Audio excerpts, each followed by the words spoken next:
Welcome to ThinkTech Hawaii BizEd Spotlight. My name is Alice Lee Hagan. Today our topic is about Study Hawaii International Education Initiative.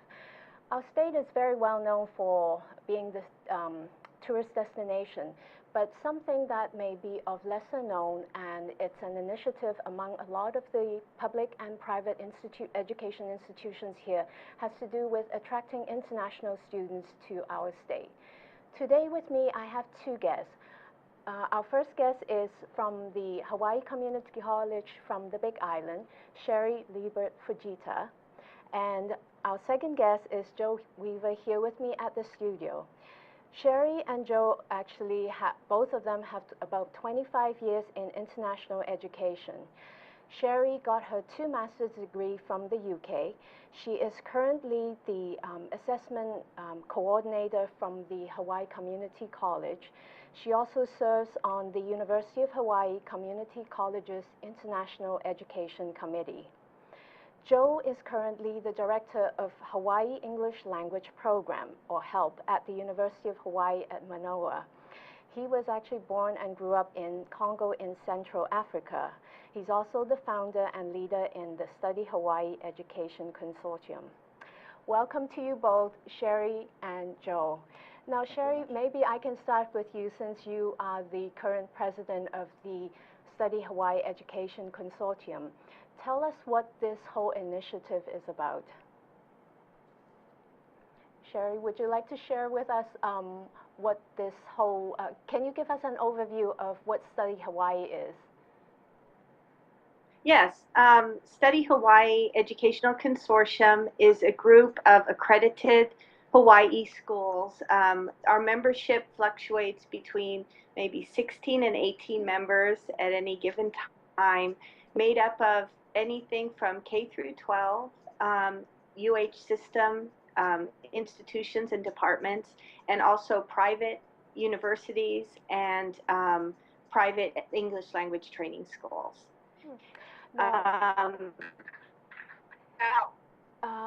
Joe, it's okay. You were the founder, so how did this all come about? Sherri was telling us about the partners that are in this consortium. So how did you develop this initiative? Let me clarify that I am one of the founders, okay. Not the only founder. For a number of years, the NAFSA, which is the local Association of International Educators, the people who are involved in promoting and taking care of international students, promoting the international education as well as taking care of international students, getting in here and taking care of them while they're here so they can have a wonderful experience in one of our schools here. And for a number of years, we had been engaged in wanting to raise the profile of Hawaii. And so in 2006, a number of us gathered together with the purpose of working together as a subcommittee of NAFSA. And we actually found a very willing and ready partner in the Department of Business, Economic Development, and Tourism. The DBET joined with us to support us in putting together a very nice full-color brochure that talked about all the different institutions in Hawaii that bring international students. And they also supported us in a couple of initiatives in Taiwan as well as in Beijing. The brochure went all over the world with our members when they traveled. And DBET also partnered with us as we went to the NAFSA National Convention and had booths there and also receptions there to kind of spread the idea that Hawaii is not just a great place. I mean, HTA, HVCB have done a great job, as you said, promoting, tourism in Hawaii and fun in the sun and golf and honeymoons and ecotourism. The one aspect that we don't think has been as well represented at the state level is the idea of really promoting studying in Hawaii.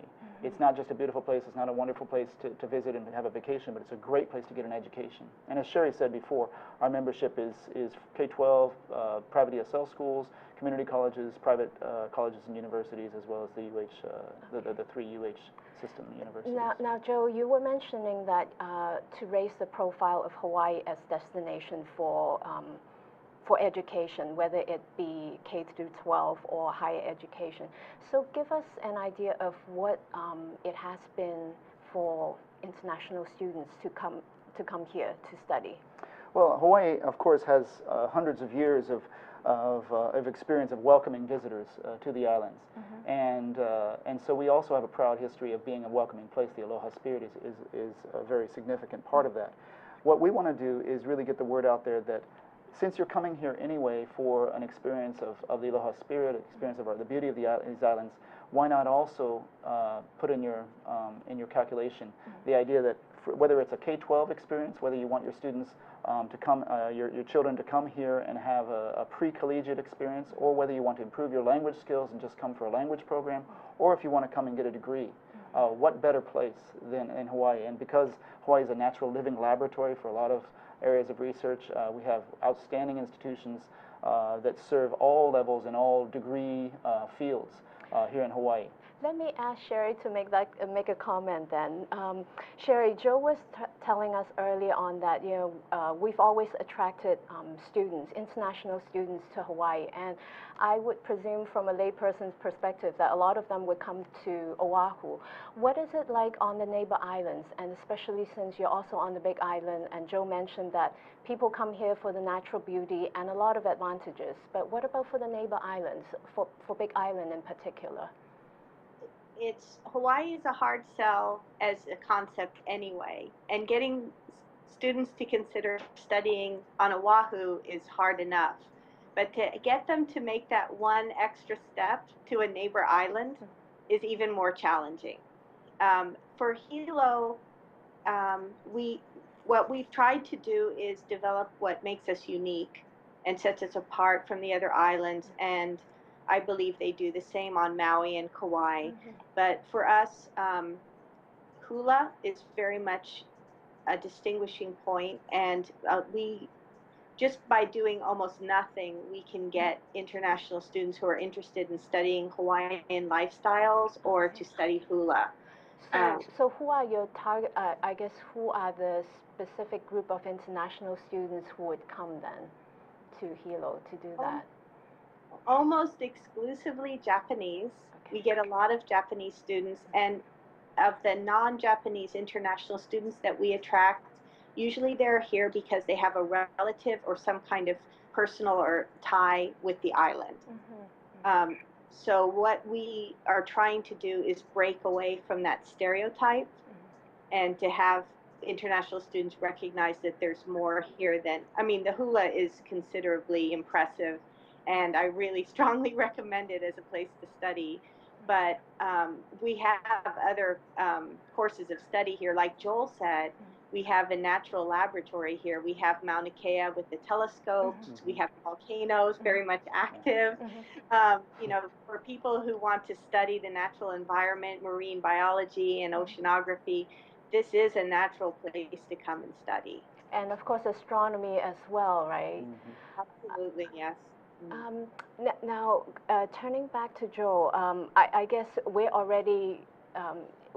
I'm already hearing that there are differences in terms of the challenges in recruiting international students. What about here in Oahu, Joe?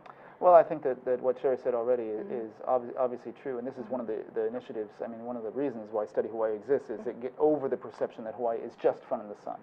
I want to say, I want to not deny the fact that it's fun in the sun, but I want to say it's fun in the sun plus. Look at all these other things, and consider the great institutions that we have here, and the different experiences you can have from an educational standpoint.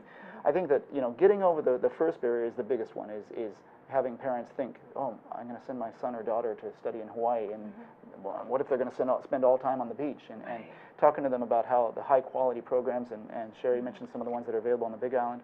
I think Oahu naturally, because it's the gathering place, has an advantage, certainly an advantage. It's perhaps easier to get here, even though there's wonderful flights now that go directly to the neighbor islands.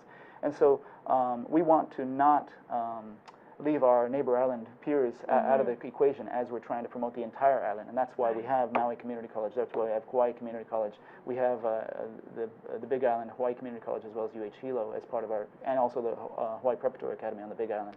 And all those together, we want to say that wherever you study in Hawaii, you're going to have a wonderful experience, and here are some of the choices you have. And so right now we have 20 members, and the majority of those are located on Oahu because this is where all the people are. But we certainly don't want to leave the neighbor islands out of the equation. What's really important is that Hawaii, the state of Hawaii, is bucking a nationwide trend. The nationwide trend is for increasing international students. Actually, I'm glad that you brought that up. Zuri, would you mind showing the first graph? Joe, you're talking about the numbers, so maybe that's the time to show. Can you explain a little bit what this graph is about? I guess it's a state of international student mobility in the Hawaii. U.S. and in Hawaii. Yeah. So this graph demonstrates very clearly, and this I got to thank our friends at West Services for putting this together. But this graph shows that in the U.S. as a whole, we're experiencing about a 41% increase, whereas in Hawaii specifically, we're experiencing a 26% decrease over the last number of years.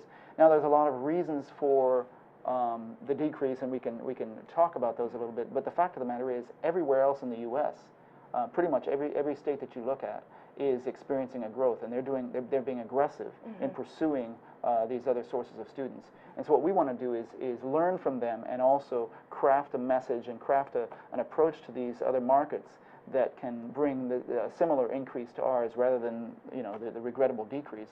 Manoa itself, for example, brings 30% of the international students in Hawaii, and it's experienced like a 40% decrease over the last 6-7 years. Let me bring Sherri in on this one. So Sherri, why do you think the other states are doing so well compared to us? Joe was saying that in other states we see a significant increase in international students, whereas here in Oahu, or in the state of Hawaii, we actually are experiencing a decrease. What's your take on that? I think that one of the major reasons is that we don't have support at the highest levels of our institutions, at least for the UH system. I can say that we don't have international education hasn't played a major role in our leadership, and it's not on their, it's just not really one of their most important goals at the moment. The strategic plan that we have at the UH community college system, yes, it's never been at the forefront. Community colleges in general tend to be community serving. And international traditionally has not been a major part of community college missions. But in the last 20 years, I would say, the nationwide trend is to increase international engagement for community colleges. And when you're as isolated as the Big Island and Hawaii, the state of Hawaii, you really need to bring internationalization to the island. We can't always expect all our students to be able to, for example, study or travel abroad. Sherri, let's hold that thought. We'll take a short break, and when we come back, we can talk a little bit more about what the states and other education institutions could do to bring in international students. We'll be right back. You are watching ThinkTech Hawaii BizEd Spotlight. My guests are Sherri Fujita from the Hawaii Community College and Joe Weaver, Director of the Hawaii English Language Program at the University of Hawaii at Manoa. We'll be right back. Aloha, welcome to ThinkTech Hawaii. My name is Josh Green. I'm the host of a program called Healthcare in Hawaii. I'm a physician. I work in the emergency department on the Big Island. I also serve in the state senate, which, please don't hold that against me, doesn't detract from my television program. We speak about all the big healthcare issues in the state. We get together on Tuesdays from 2 o'clock till 3 o'clock in the afternoon, and we try to talk about the most important issues in healthcare. This is a terrific venue for people to learn about healthcare. There are many programs on this station. We broadcast it later, not just on the internet, but also on OC16. Thanks for joining us. Please be informed healthcare consumers. Oh, I don't care. Welcome back. You are watching ThinkTech Hawaii BizEd Spotlight. My name is Alice Lee Hagan. Before the break, we were talking to Sherri Fujita from the Hawaii Community College and Joe Weaver, our Director of Hawaii English Language Program from UH Manoa, on the topic of international education here in Hawaii. Both of them are very involved in the Study Hawaii Education Consortium. And before the break, we were talking about the challenges of attracting international students here in Hawaii. So Sherri, going back to your point that other states in the nation have a lot of international students, but international education doesn't seem to be a priority for UH Manoa, or for the entire UH system. And I know we had a conversation prior to our interview. Would you mind sharing that with us? Well, I was talking about the strategic planning specifically of the UH system, and the UH system is just a part of study Hawaii, I want to say.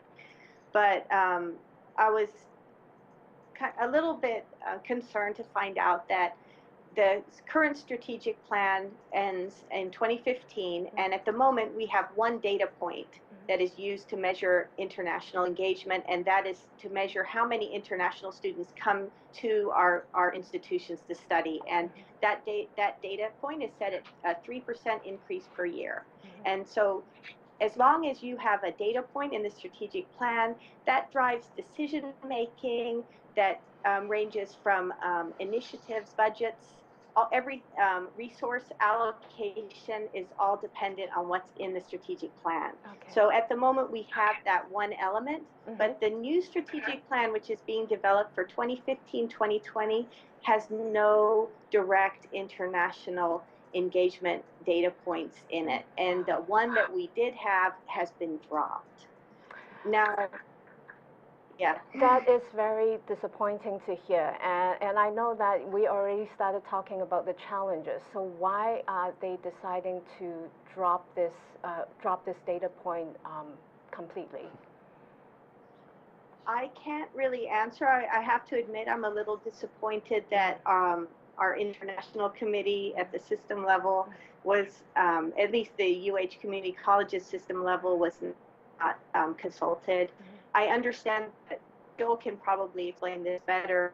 I believe the UH system International Education Committee, which includes the 4 years, they have discussed it, but I'm not sure to what extent that their discussion has reached the ears of the people who make the decision. Joe, what's your perspective then? I was shocked to hear this from Sherri when we talked a couple of days ago, and in subsequent discussions I've actually talked to various people. I believe at Manoa this is still a very important part of the conversation. Now, as is everything, and especially in a small state like Hawaii, it's very political, and certainly not just the community colleges, but the UH system as a whole serves the residents of Hawaii primarily, and so sometimes we need to get across that barrier, and I just want to address that for a moment. The reason we're promoting international education as a statewide initiative, but also specifically for the UH system, is that will benefit the residents of Hawaii. Not just monetarily, but money talks, and so let's talk money. I mean, we know that the direct impact is about $115 million. The indirect impact is over $200 million. $200 million at least by international students in Hawaii, and that's actually that's undercounted, I'm sure. But what we want to do when we push this forward is talk about not just what does it bring in monetarily, and that's very, very important, but also how does it impact the population and the value that international students bring in a global perspective, and the public diplomacy of education, where these students are going to go back to their home countries when they have had a positive experience in a place like Hawaii. They're going to go back and talk about Hawaii. They're going to come here on vacations. They're going to continue that relationship, and it promotes Hawaii globally in a way that nothing else can do. I'm wondering if Joe or Sherri, whether you've read the report from Brookings Institute recently in September. I think they did a study on foreign students who stay, and I guess that's one of the questions I have. And Joe, you were alluding to that students come here, they have a good experience, they come back. But I think in the Brookings Institute, they went further. They actually said that, okay, when students stay here, they got educated here, we have the skilled workforce, and it also deepens the connection with their home country, and it fosters economic exchanges. But then why should people or why should international students come here to study? I mean, what do we provide them after they graduate? Is that a fair question? Sherri, do you want to touch on that, or I'll take it? You go ahead, and then if I need to add, you can fill in. This is a very big issue nationwide, and it's a public diplomacy issue. It's a high level of discussion we need to be having, and it's a discussion that goes on all the time in the International Education Community. Is what we're doing is, in a lot of ways, because of our visa regulations, we're saying, okay, come here, get your degree, now go back home, and that's a good thing. I mean, we want to have people back in these other countries who have a positive experience and have degrees, and so they understand American lifestyle, American ways of thinking. But we also want to provide a pathway for students who come here and get a great degree, and then stay here and contribute and start businesses and contribute to the scientific or the technological development of our country. So how are we doing on that in terms of keeping these foreign students here? In Hawaii, we're not doing well. On the mainland, we're doing much better because, I mean, one of the issues, for example, the two biggest sending countries to the U.S. are China and India, the mainland China and India. And India specifically is a very difficult market for Hawaii to attract because most of those people want tech degrees. And they don't see Hawaii, they don't see a Silicon Valley in Hawaii. They don't see, like in North Carolina, there's another tech industry that's going on there. And so they might not think of Hawaii because they think, well, there's no jobs there. So what we want to be doing on a state level, of course, is providing more of an infrastructure where students will come here and see that the fact that they can stay here and contribute to the economy, contribute to the further development of our tech industry. Sherri, you mentioned earlier on when we asked you the type of students who would come to the Big Island. Do these students end up staying, or do they eventually go back to Japan? Sherri, my question again is, earlier on we talked about the students that are going to Japan to study hula. Do they end up going back to Japan, or do they stay on the Big Island? Oh, I think we've lost Sherri.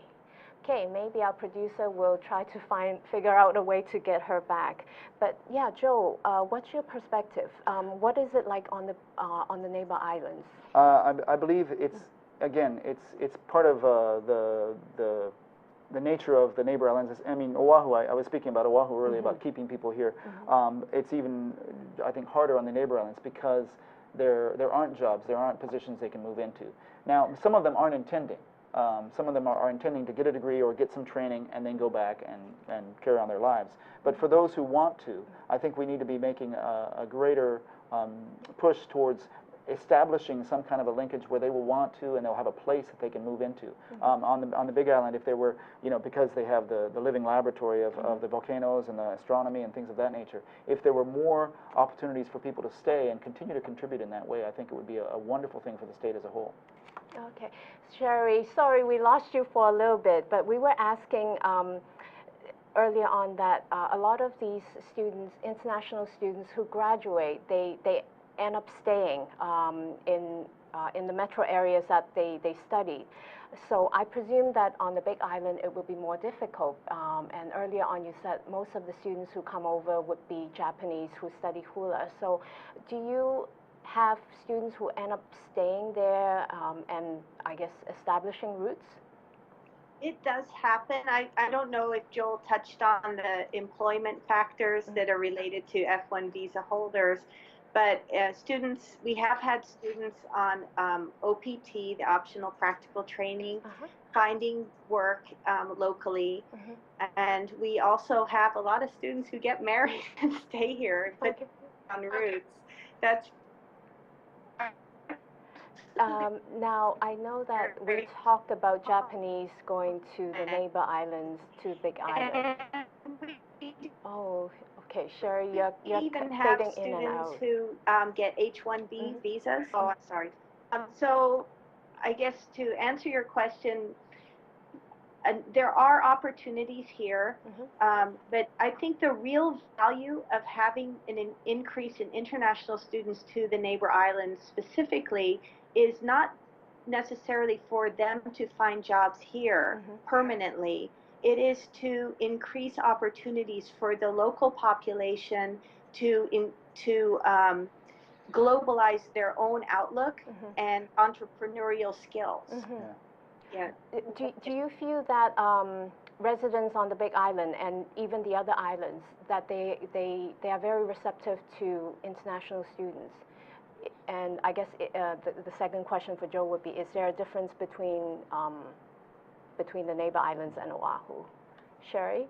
Well, I think that's one of the plus sides of living in Hawaii. I think Hawaii is a particularly warm and welcoming place for international students.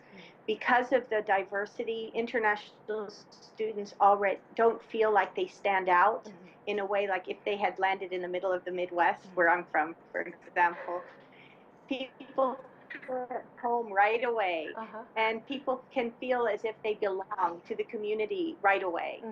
They're not easily identifiable as an international student, and usually they can find the food that they want to eat here too.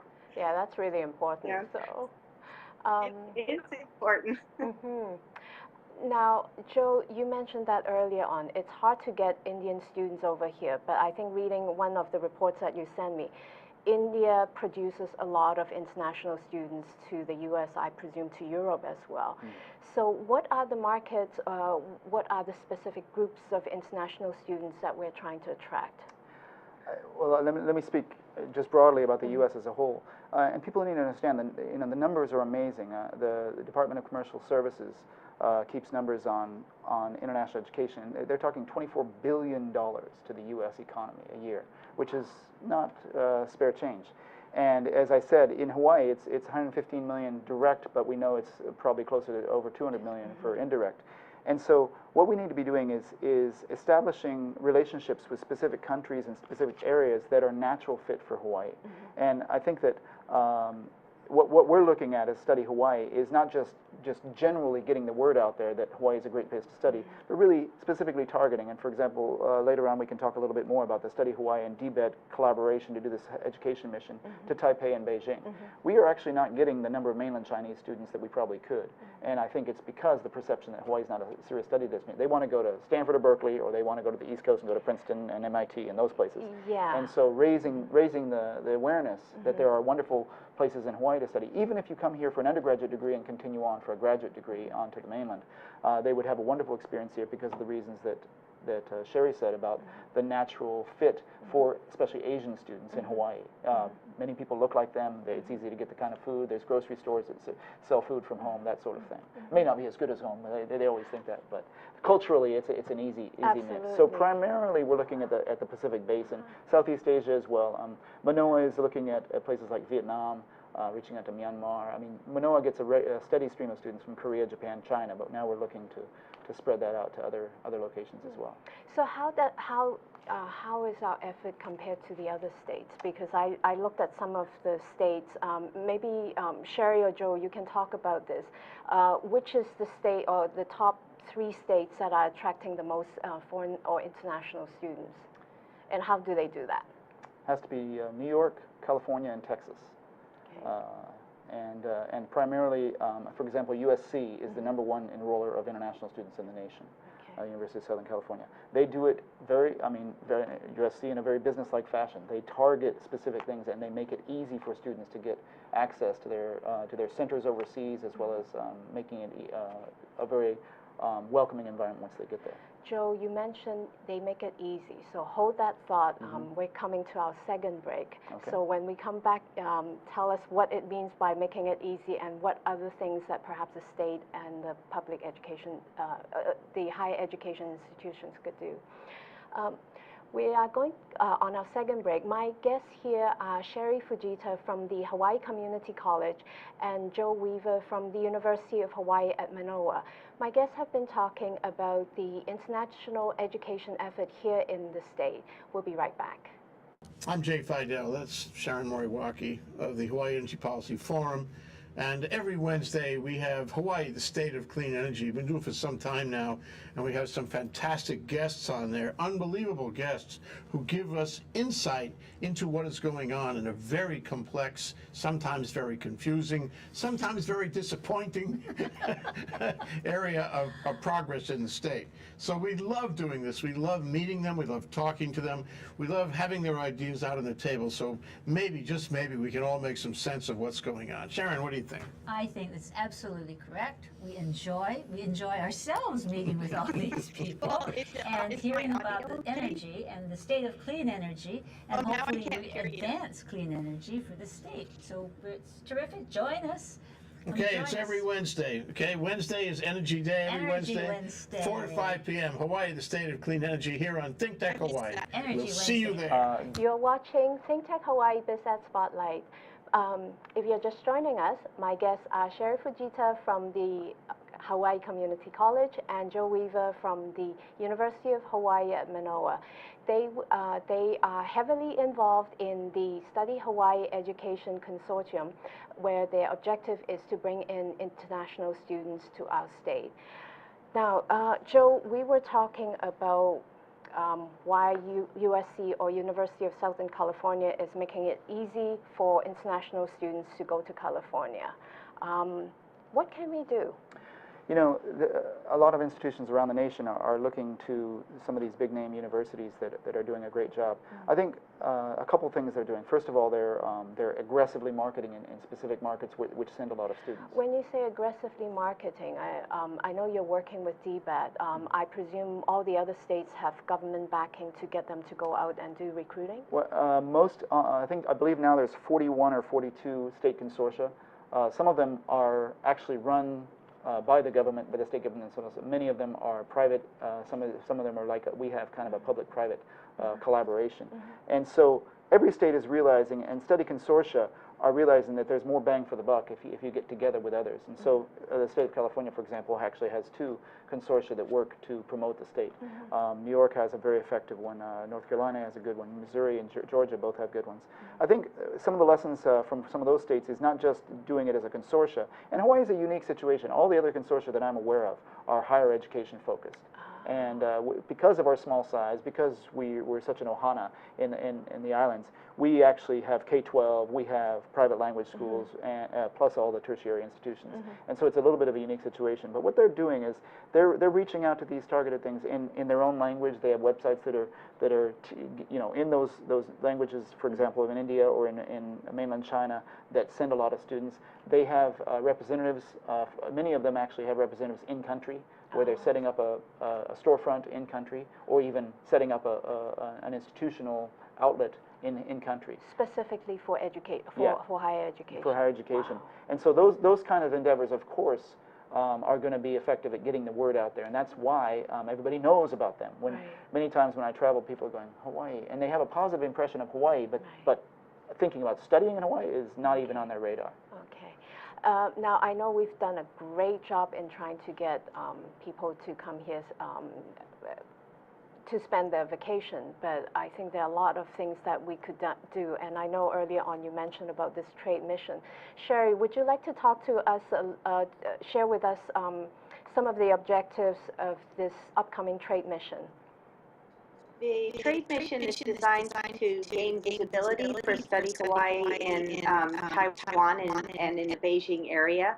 So we're working together with DBED and bringing over a group like of our membership to first Taipei and then later to Beijing to attend a series of different kinds of meetings, what's called a student fair, which is a higher education fair designed to market American or other universities abroad to the Taiwanese or the Beijing market.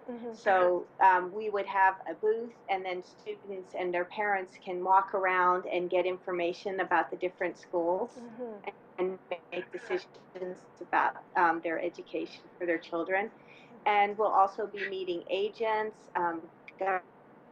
government officials, and maybe U.S. Embassy officials while we're there, to be able to, make connections and to hopefully create partnerships which can help us bring students in, not just during the trade mission, but something that we can continue and develop in years to come. Wow. So is this the very first time that you've gone on a trade mission that's focused on education then? It's been many, many years. Before Sherri and I were involved in the local effort, I believe in the late 90s there was one that came, but this is the first one in a long time, and we're really excited about it. I just want to tag on something that Sherri said. Is I was mentioning that many states or many institutions are actually setting up beachheads in other countries, and that's offering them an opportunity. What we want to do with the DBED, and we're so happy with their partnership, what we want to do is actually use, because the state of Hawaii has DBED in Taipei, and they have a DBED office in Beijing, and we want to use those as beachheads, and DBED is very eager for us to use that, and allow our institutions who are traveling overseas, institutions to send the materials there, so that can be a place where students can go and gather information, but also allow institutions to go and use that as a pied-à-terre when they're in country, to be able to interact and actually use the facility for meetings and things like that. So we're excited about that, and promoting a closer relationship between the Study Hawaii institutions and the DBED offices overseas. So Sherri was talking about these meetings you'll be going to. Sounds like that it's a international study fair or something like that. So how many people do you anticipate will come out to these events? The one we're partnering with in Taipei is called O Study. It's a very well established, been about 15, 20 years in business doing these sorts of things, and they expect 4,000 to 5,000 students to show up. In Beijing, they're talking it's the Chinese Educational Expo, and it's actually a traveling show that goes to different cities in China. And we're told that in Beijing, 8,000 to 10,000 students are expected to show up. So it can be kind of crazy, but it's a great opportunity again. And the idea is, if you go there as an individual, if you go to especially a show that big in Beijing, and you go there as an individual institution, it's easy to get lost in the shuffle. And Harvard's over there, and Yale's over there, MIT is over there, and everybody's gravitating towards those. But if you go as a state, and that's what we're doing in both locations, we have multiple booths in each of these fairs, and we're going to be there as a state talking about come to Hawaii, building the brand of Study Hawaii. So that people have it, it's not just something bizarre, and they think, oh, that's right, I remember seeing them at that place. And then looking at our website, and we've translated that into simplified as well as traditional Chinese, and having materials in their language that they can access. So the parents are the ones who are making the decision. That's the target audience. Of course. In most cases. Now, you mentioned that you had a similar trip long time ago before you and Sherri were involved. Now, that was, what, in the 90s, right? Yes. You said. So with this upcoming trade mission, I know you'll be going, so how would you measure the success of a trade mission like this? What do you hope to accomplish? I think, again, to reiterate something that Sherri said, is getting the word out there, getting into people's minds. Something like this is not a one-shot deal. We need to continue to go, and perhaps in the future, maybe it doesn't, it doesn't have a large presence that goes as a state, but continue to go as Study Hawaii, and continue to be there, because you have to build relationships. In any business, you need to build relationships. Right. I think that we of course want to investigate partnerships with institutions overseas while we're on this trip, and there might be some things that come out of that, but overall what we're looking at is just a gradual increase in awareness that Hawaii is not just a wonderful place to visit, it's a wonderful place to study. Sherri, tell us who, now I know that you won't be going on this trade mission because you have another conference to go to, so will some of the community colleges be joining us, or be joining the trade mission? Yes, a representative from my college will be going. Kapiolani Community College will be participating, as will Leeward Community College. So I think we're going to have good representation of the community colleges there. Okay. Yeah. Now, I guess coming back to what we can do, we've talked enough about the challenges of trying to attract international students, but if there are certain things that the state could do, what would that be?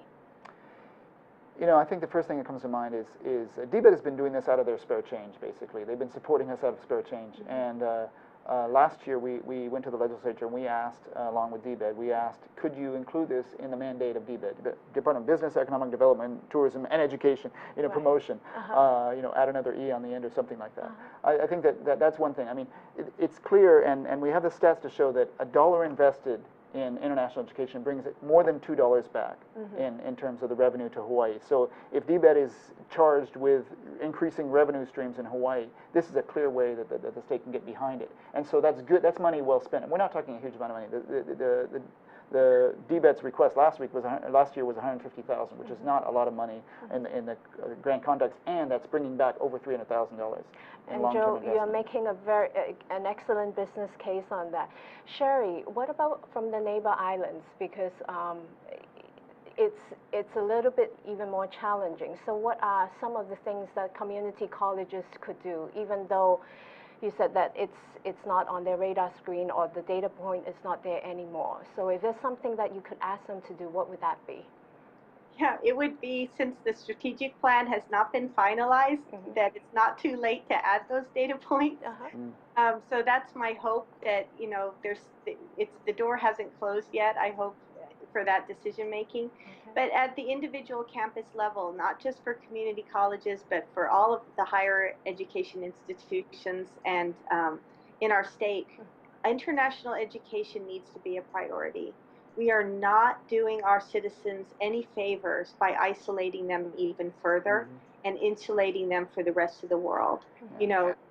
When we bring international students to the islands, we are bringing a part of the world to the islands. Students who never leave their own local area, we all know who those people are, they need to have people from other countries there to give them an experience of the world. If we don't do that, they will not be able to participate and compete in our global economy. And Hawaii itself will not be able to compete in the global economy. I'm glad you brought that up because a couple of weeks ago I was interviewing somebody on Kauai, and I guess this question about international education came up, and we were actually talking about internship opportunities and for local residents in Kauai to go abroad. And the comment was, well, they're really not as interested in going away to see the rest of the world. So you stated it very clearly. I mean, if we don't do that, if we keep ourselves isolated, we are going to fall behind. You know, I just want to add something to what Sherri's saying, and this is actually a big shout out to Mayor Billy Kanoi on the Big Island, who, on his own initiative, we invited him to speak at a NAFSA function recently, or a couple of years ago, and he said, I'm going to put $10,000 towards this initiative. And I want to challenge every other mayor of every on Oahu as well as the neighbor islands to look at international education as a really good investment of money, because it's going to bring more than double return. Where are you going to get that kind of return? And so you guys, and it's election season, so also ask your the person who you're considering voting for, ask them what they think about Hawaii's international engagement, because not just for tourism and things like that, but for education and for engaging Hawaii with the rest of the world. We're in the center of the Pacific, but it's flights can overpass us. They can go straight to the mainland. And we want to make sure people have a reason to come here. And education is a key part of that strategy. Sherri, one last comment from you. Sherri, anything else that you would like to add to Joe's comment? No, I guess she can't hear us. There, she's coming. Oh, okay. Can you hear me now? Yes. Yes. Oh, okay. I just wanted to say I 100% support what Joel said. I would like to see the leadership, not just at our higher education institutions, but at the government level, really take this seriously, really look carefully into what international education can do for our state, for our workforce, and for our competitiveness in the next, 20, 30 years. This is vital. Well, we're very fortunate to have you both, because I know you have a lot of international experience, and who better to be fighting for international education here for our state. Great to have you, Sherri and Joe, on our show. We've been talking about international education here in Hawaii, and the president of Study Hawaii and one of the founders of Study Hawaii, Sherri Fujita and Joe Weaver, they would be going on a trade mission to promote the state of Hawaii as an international education destination. My name is Alice Lee Hagan. You've been watching ThinkTech Hawaii Biz at Spotlight. Stay tuned for our show next week. See you then. Aloha.